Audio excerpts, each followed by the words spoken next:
ಸ್ವಲ್ಪ ಹೊರಗೆ.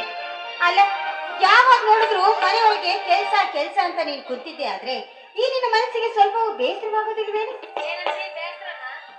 ಬೇಸರ ಮಾಡ್ಕೊಳ್ಳಿಕ್ಕೆ ನಾನೇನು ದೊಡ್ಡ ಆಫೀಸರ್ ಮಾಡಿದ್ಯಲ್ಲಮ್ಮ, ಪಕ್ಕ ರೈತನು ಮಾಡಿದ್ದೆ. ಬೆಳಗ್ಗೆನೆ ಬೇಗ ಎದ್ದು ಕಸ ಹೊಡೆದು ಮುಸುರೆ ತಿಕ್ಕಿ ಒಲೆ ಮುಂದೆ ರಂಗೋಲಿ ಹಾಕಿ ಅಷ್ಟೆಲ್ಲ ಹೊತ್ತೊಳಗಾಗಿ ರೊಟ್ಟಿ ಮಾಡ್ಬೇಕು, 2 ತರ ಪಲ್ಯ ಮಾಡ್ಬೇಕು, ಬುತ್ತಿ ಕಟ್ಕೊಂಡು ಹೊಲಕ್ ಹೋಗ್ಬೇಕು ಅಂದಾಗ್ಲೇ ರೈತರ ಮಡದಿ ಆಗಿದ್ದಕ್ಕೂ ಸಾರ್ಥಕ ಆಗುತ್ತೆ. ಹಾಗಾದ್ರೆ ನೀನು ರೈತನ ಮಾಡಿದೆ, ನಾನು ಸೋಮಾರಿ ಅಂತ ಹೇಳ್ತಾ ಇದೀಯ? ನಿನ್ನ ಮಾತು ನಾನೇನು ಹೇಳಿದ್ದೆ ನೀನ್ ಸೋಮಾರಿ ಅಂತ? ನೀನು ಸೋಮಾರಿ ಅಲ್ಲ, ಇನ್ನು ಚಿಕ್ಕವಳು ಅಂತ ಹೇಳ್ತಿದ್ದೀನಿ ಅಷ್ಟೇ. ಅಲ್ಲಕ್ಕ, ನೀನೇನು ಚಿಕ್ಕವಳು, ಮನೆ ಕೆಲಸ ಮಾಡ್ಬೇಡ ಸುಮ್ಮನೆ ಇರು ಅಂತೀಯ. ಆದ್ರೆ ಊರ್ ಜನ ನಾನ್ ಮನೆ ಕೆಲಸ ಮಾಡದೇ ಇರೋದನ್ನ ನೋಡಿ ಸೋಮಾರಿ ಅಂತ ಮಾತಾಡ್ತಿದ್ದಾರೆ ಗೊತ್ತಾ? ನೀನು ಸೋಮಾರಿ ಅಲ್ಲ, ಅದಕ್ಕೆ ಯಾಕೆ ಯೋಚನೆ ಮಾಡ್ತಿ? ನೋಡು, ಮದುವೆ ಆಗಿ ಈಗ ತಾನೇ ಮನೆಗ್ ಬಂದಿದ್ದೀಯ ಅಂದಾಗ ಗಂಡ ಹೆಂಡತಿ ಸ್ವಲ್ಪ ಆಯಾಗಿ ಸಂತೋಷವಾಗಿರಿ. ಆಮೇಲೆ ನೀನೇ ಕೆಲಸ ಮಾಡುವಂತೆ. ಅಕ್ಕ ನನಗೆ ಎಷ್ಟೊಂದು ಕೆಲಸ ಹೇಳಕತ್ತಿ, ಅಕ್ಕ ನನಗೆ ಎಷ್ಟೊಂದು ಕೆಲಸ ಹೇಳಕತ್ತಿ ಅಂತಿ. ಆಮೇಲೆ ನೀನ್ ಕೆಲಸ ಮಾಡ್ಬೇಡ ಅಂತೀಯ ಅಕ್ಕ, ಆದ್ರೆ ನಿನ್ನ ಮೈದ್ನ ಇದ್ದಾನಲ್ಲ, ನೀನ್ ಕೆಲಸ ಮಾಡೋದಿಲ್ಲ ಅಂತ ಬಾಯಿ ಬಂದಂಗಿಲ್ಲ ಬೈತಾನೆ ಗೊತ್ತಾ? ಅವ್ರಿಗೆ ಬುದ್ಧಿ ಐತಂತ ಯಾರು ಹೇಳಿದ್ರು? ಅವನಿಗೆ ಬುದ್ಧಿ ಇಲ್ಲ. ನೋಡಿ, ಬುದ್ಧಿ ಇಲ್ದವನಿಗೆ ಒಂದೊಂದು ಗಂಟಾಕಿ ನೀನು. ಅಕ್ಕ ತಂಗಿಯರಿಬ್ರು ಕೂಡಿ ಕಿತ್ತಾಡ್ತಾ ಇದ್ದೀರಲ್ಲ? ಹಾಗೇನಿಲ್ಲ ರೀ. ನೋಡಿ, ನನ್ ಚಿಕ್ಕವಳು ಮನೆ ಕೆಲಸ ಮಾಡ್ಬೇಡ ಅಂತ ಅಕ್ಕ ಯಾವ ಕೆಲಸ ಮಾಡೋದಕ್ಕೂ ಬಿಡ್ತಾ ಇಲ್ಲ ನನ್ನ. ಅತ್ತಿಗೆ, ಕಾವೇರಿಗೂ ಮನೆ ಕೆಲಸ ಮಾಡಲು ಕಲಿಸಿಕೊಡು ಅತ್ತಿಗೆ, ಕಲಿಸಿಕೊಡು. ಅವಳು ಕಲಿತುಕೊಳ್ಳಲಿ. ಇವಳ ಕಲ್ಸೋದೇನಪ್ಪ, ತಾನು ನೋಡ್ಕೊಳ್ಳಿ ಎಲ್ಲ ಕಲ್ತು ಬಿಡ್ತಾಳ. ಆಕೆ ಕಲ್ಸೋದು ಏನು ಇಲ್ಲ, ಎಲ್ಲ ಕಾಪಿ. ನೋಡು, ಅವಳು ಹೇಳಿದ್ದು ನೀನು ಕೇಳಿದ್ದು, ಅವಳು ಹೇಳಿದ್ದನ್ನು ಎಲ್ಲ ನಂತು ಬಿಡ್ತೀಯ ನೀನು. ಒಳಗಿಂದೊಳಗಾಗಲ್ಲ, ಎಲ್ಲಿ ಕೆಲಸ ಮಾಡಿದ್ರೆ ಬಾಳ ಹಚ್ತಾಳ ಅಂತ ಮಾಡುವಲ್ಲ ಕೆಲಸ. ಏ ಗುರು, ಇವತ್ತು ಕಡೆ ಶ್ರಾವಣದ ಸೋಮವಾರ ದಿನ ಆ ಬಸವೇಶ್ವರನ ದೇವಸ್ಥಾನಕ್ಕೆ ಹೋಗಿ ಪೂಜೆ ಮಾಡಿಸಿಕೊಂಡು ಬಾ ಅಂತಂದು ಹೇಳಿಲ್ಲವೇ ಕಾವೇರಿ? ಟೈಮ್ ಆಗುತ್ತೆ, ಹೋಗಮ್ಮ. ಆಯ್ತು ಬಾಬಾ, ನಾನು ಹೋಗ್ಬರ್ತೀನಿ. ನಿತ್ಕೋ, ಹೋಗಂದ್ರೆ ಹೋಗ್ಬಿಡದ. ಹೇಳ ದೊಡ್ಡವರು ಬುದ್ಧಿವಾದ ಹೇಳೋ ಮಟ್ಟ ಕೇಳ್ಕೊಂಡು ಆಮೇಲೆ ಹೋಗ್ಬೇಕು. ಆಯ್ತು ಹೇಳ. ಹುಷಾರಾಗಿ ಹೋಗಿ ಹುಷಾರಾಗಿ ಬನ್ನಿ. ಹಾಗೆ ಬರ್ಬೇಕಾದ್ರೆ ದೌಡ್ ಹೋಗಿ ಓಡ್ ಬರ್ಬೇಡ್ರಿ. ಬಸವೇಶ್ವರ ಹತ್ರ ನಿಂತುಕೊಂಡು ಕೈ ಮುಗಿದು, ಅಪ್ಪ ದೇವ್ರೇ, ನಮ್ಮ ಸಂಸಾರನ ಹೀಗೆ 100 ಕಾಲ ಚೆನ್ನಾಗಿ ಇಡು ಅಂತ ಹೇಳಿ ದೇವ್ರನ್ನ ಬೇಡ್ಕೊಂಡು ಆಮೇಲೆ ನಿಧಾನವಾಗಿ ಬರ್ಬೇಕು. ಏನಪ್ಪಾ? ಈ ಮನೆಗೆ ನೀವು ಹಿರಿಯರು ಅತ್ತಿಗೆ. ನೀವು ಚೆನ್ನಾಗಿದ್ದರೆ ಈ ಮನೆಯ ನಂದ ಗೋಕುಲದಂತೆ ಸದಾ ಹೀಗೆ ಇರ್ಲೆಂದು ಆ ನನ್ನ ತಂದೆ ಬಸವಣ್ಣ ಹತ್ರ ಬೇಡ್ಕೊಂಡು ಬರ್ತೇನೆ ಅತ್ತಿಗೆ, ಬರ್ತೇನೆ. ಬೇಡ್ಕೊಂಡು ಹೊರಕ ನೀನ್ ಅದಕ್ಕ ಕೇಳಿಸ್ತಾರ ಅಲ್ಲ, ಅಷ್ಟೇ ಬೇಡ್ಕೊಳ್ತಾರಂತೆ. ಮಗು ಏನು ಬೇಡ, ಮತ್ ಹೇಳ್ತಿರೋದಕ್ಕೆ ಚೆನ್ನಾಗಿಟ್ರಂದ್ರೆ ಮಗು ಎಲ್ಲ ಬೇಕು. ವರ್ಷ ತುಂಬುದ್ರೊಳಗಾಗಿ ತೊಟ್ಲ ಆಡ್ತಿರ್ಬೇಕು. ಆಡ್ತಿರ್ತದೆ ಮಗು ಎದ್ರೊಳಗೆ ಆಡ್ತಾರೆ. ಕಾವೇರಿ, ನೀನ ಬೆಳತನಕ ಹೆಂಗ ನಿಂತ ಮಾತಾಡಕತ್ರ ಹಂಗ ಮಾತಾಡ್ತಾಳ? ನೀನೀಗ ಹೋಗಿಲ್ಲ ಅಂದ್ರೆ ನಿಮ್ ಭಾವ ತಿಂದು ಬಿಡ್ತಾವ. ನಡಿ ಹೋಗ. ಅಲ್ಲ, ಹೋಗ್ಲೇಬೇಕು ಪಾಪ, ನನ್ನ ಕಳಿಸ್ಬೇಕು ಅಂತಾನೆ ಭಾವ ಕಾಯ್ತೇನೆ. ಮತ್ತೆ ನಾನು ಹೋದ್ಮೇಲೆ ನೀವಿದ್ರು ಪಾಪ. ನಡಿ ನಡಿ ಹೋಗು. ಯಾವ ತಂದು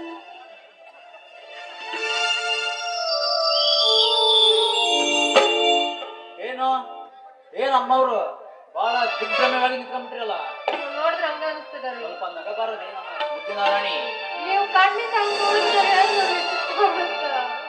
ಅಲ್ಲಿ ನೀನೇ ನನ್ನ ಸಂಪತ್ತು, ನೀನು ನನ್ನ ಜೊತೆಗಿದ್ದರೆ ನನಗಿಲ್ಲ ಯಾವದ ಆಪತ್ತು. ಬಾಗಿ ಕೊಡುವೆಯಾ ಈ ನಿನ್ನ ಪ್ರೀತಿಯ ಮನ್ಮಥನಿಗೆ ಒಂದು ಮುತ್ತು?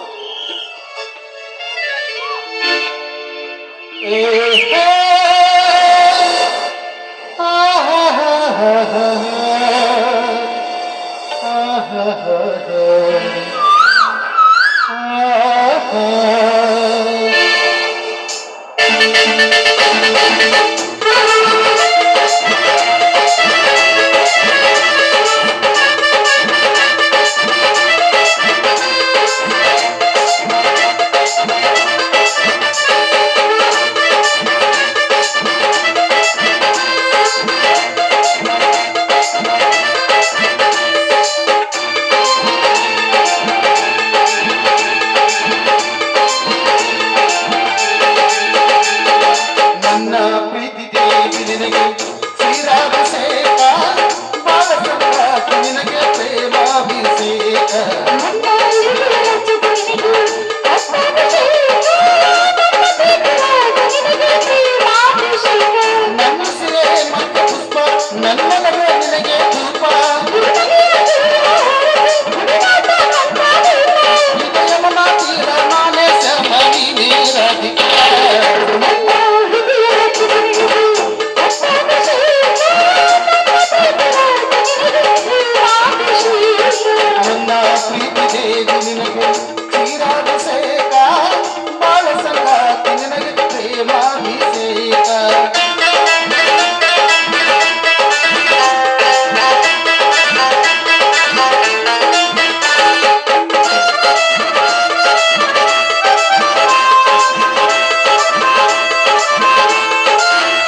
ಕೈಗೆ ಕುಸುಮ ಮುಗುತ್ತ ಪ್ರೇಮ ಸುಗಮ ಪೂಜೆಗೆ ತಂದೆ ಅರಿಶಿಣ ನಿನ್ನೊಲವೇ ಪ್ರೇಮದಾನ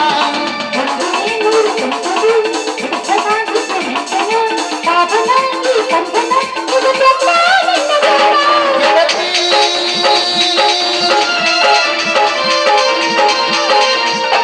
ನಿನ್ನ ಮನಸ್ಸು ಮನಸ್ಸು ಬೆರೆತ ಹಿಡಿದಾಗ ಮಾಲೀಕ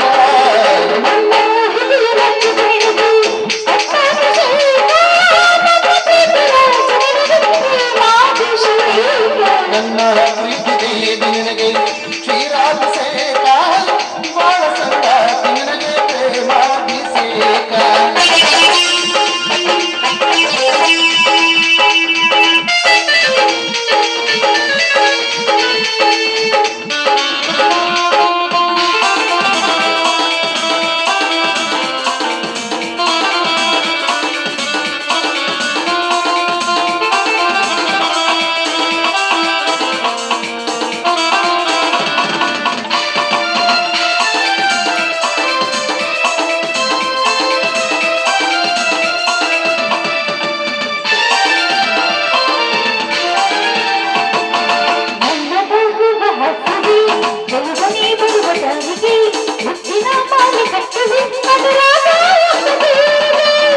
ರಾಮನ ಗುರಿಸದೆ ರಂಗದ ಬಳ್ಳು ಶಿಲ್ಪಕ್ಕೆ ರಂಗಿನ ಕಡಿ ನಾ ತರುವೆ ನಿನ್ನ ಪಾದಕ್ಕೆ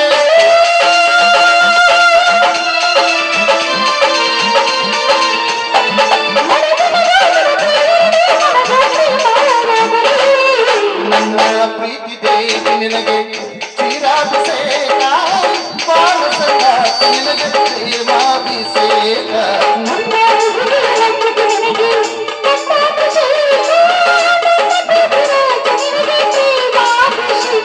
ನನ್ನ ಸಿರೆ ಮಂತ್ರ ಪುಷ್ಪ ನನ್ನಲ್ಲವೇ ನಿನಗೆ ಧೂಪ ಇದಯಮನ ತೀರ ನಾನೇ ಶ್ಯಾಮ ನೀನೇ ರಾಧಿಕಾ ಲಾ ಲಾ ಲಾ ಲಾ ಲಾ ಲಾ ಲಾ ಲಾ ಲಾ ಲಾ.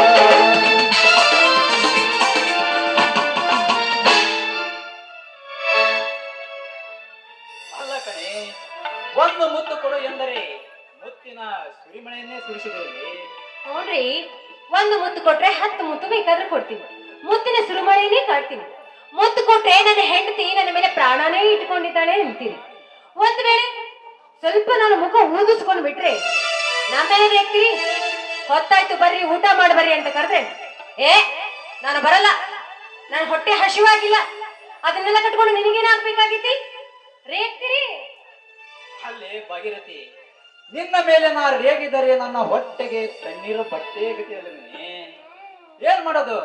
ಎಲ್ಲ ನಡೆಯೋದು ನಿಮ್ಮಂತ ರಾಣಿ ಸಾಹೇಬ್ರಿಗೆ ಅಲ್ವಾ? ಹೌದಲ್ವಾ? ಏನ್ ಮಾಡೋದು? ಕಾಲಾಯ ತತ್ಮ ತತ್ಮ ಅಂದಾಗೆ ಕಾಲಾಯ ತಸ್ಮೈ ನಮಃ. ಹೋಲೆ ತಗ ಅಂದಾಗೆ ನಮ್ಮನ್ನ ಯಾರು ಲೆಕ್ಕ ತಗೊಂಡಲ್ಲ ನೀವು. ಆಹಾ, ಏನಾಯ್ತು ಎಲ್ಲ ನಿಮ್ದ ನಡೀತೈತಿ ಈಗ. ನಮ್ದೇ ನಡೀತೈತಿ. ಹೆಂಗಸರದ ನಡೆಯೋದು ಈಗ. ನಿಮ್ದೇನ್ ನಡೆಯಂಗಿಲ್ಲ, ಎಲ್ಲ ನಿಮ್ದು ನಡೀತೈತಿ. ನಮ್ದೇನು ನಡೆಯೋದಿಲ್ಲ.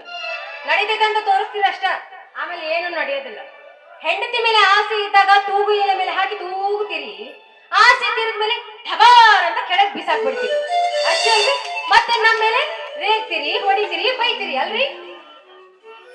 ಅಲ್ಲಿ ಭಾಗೀರಥಿ, ನೀನು ಸಿಟ್ಟು ಮಾಡಿಕೊಂಡಷ್ಟು ನನ್ನ ಕಣ್ಣಿಗೆ ಬಹಳ ಬಹಳ ಅಂದವಾಗಿ ಕಾಣುತ್ತೆ ಭಾಗೀರಥಿ. ಅದಕ್ಕೇನೆ ನಿನ್ನನ್ನು ಬಾಗಿ ನಾ ರೇಗಿಸೋದು. ಹೌದು, ಹಿಂಗೆ ರೇಗಿಸ್ತೀರಿ. ಇರಿ ನನ್ನ ಬೆಲೆ ಈಗ ಗೊತ್ತಾಗೋದಿಲ್ಲ, ನಾನು ಆಮೇಲೆ ಇರೋಂಗಲ್ಲ, ಅವಾಗ ಗೊತ್ತಾಗುತ್ತೆ. ಹಾ ಭಾಗೀರಥಿ, ಹಾ, ನನಗೆ ಸ್ವಲ್ಪ ಕೆಲಸ ಇತ್ತು, ಹೊರಗೆ ಹೋಗ್ಬೇಕಿತ್ತು. ಹೋಗ್ಬರ್ರಿ. ಯಾಕೋ ಬೇಗ ನಿನ್ನ ಹೋಗ್ಬೇಕು. ಇವತ್ತು ಬಿಟ್ಟು ಹೋಗಕ್ಕೆ ಮನಸ್ಸಾಗ್ತಾ ಇಲ್ಲ. ಯಾಕ್ರಿ? ಏನಿಲ್ಲ, ಇದೇ ಖುಷಿಯಾಗ ಇನ್ನೊಂದು ಅಲ್ರಿ, ಬಿಟ್ಟು ಹೋಗೋ ಇವತ್ತು ಯಾಕೋ ಏನೋ ನಿನ್ ಬಿಟ್ಟು ಹೋಗಕ್ಕೆ ಮನಸ್ಸಾಗ್ತಾ ಇಲ್ಲ ಕಣೆ ಇವತ್ತು. ಮನ್ಸಾಗ್ತಿಲ್ಲ ಅಂತ ಹಾಡು ಹೇಳ್ತೀರ. ಮನ್ಸಾಗಿತ್ತು ಎಷ್ಟು ಹಾಡು ಹೇಳ್ತೀರ?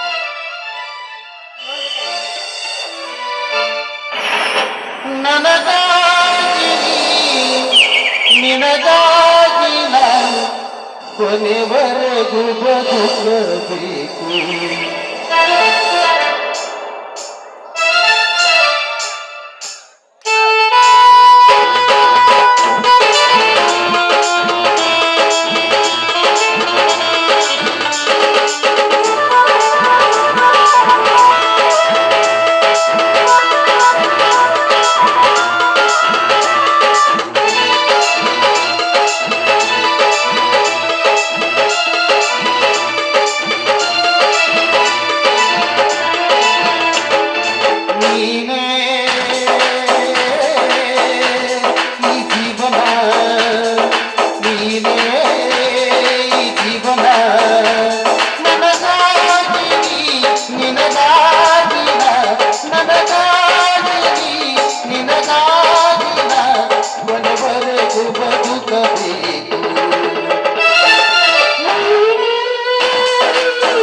ಭಾಗೀರಥಿ ನಾನು ಹೋಗಿ ಬರ್ತೀನಿ ಭಾಗೀರಥಿ.